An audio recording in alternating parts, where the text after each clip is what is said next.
This is Jeffrey T. Fertiller. Welcome back to our YouTube channel, Service Management Leadership. Today's video is the third in a series for demand management, setting up a demand management program or process. And so this short video is going to be about how do we set up the capacity, the resource allocation part first.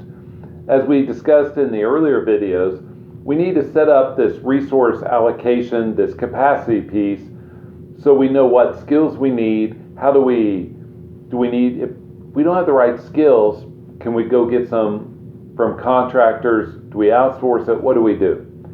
But we need to set up this capacity piece. And so the first step is usually to split activities between run and build. Some people call run maintenance and build projects. So think about, we separate our day-to-day operations from our let's build it type of activities. And so then we look at those, okay, let's think about this for just a second. Let's take a step back. I wanted to slow down and make sure I was very clear. If we separate our people into two buckets, maintenance on one and projects on the other, projects can be requests for services, they can be small, they can be enhancements, they can be whatever. If we separate everybody into those two buckets, then that means our operations people will always be fully allocated in our resource allocations, our capacity. And so we want to utilize the people in the build side, the project side, to handle the business requests. Does that make sense?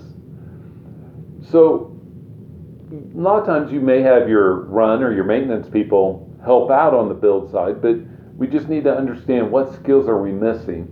How do we acquire those skills, either internally or outsourced? How do we meet the needs of our business? That's what we're here for, right? So we also need to understand how much of each resource's time should be allocated for what types of requests. We all know, but don't like to admit, that different people work at different speeds, have different quality of work. Some people's work needs them to go back and do warranty work several times afterwards, right? But we need to, as we mature our capacity piece, to figure out how that is.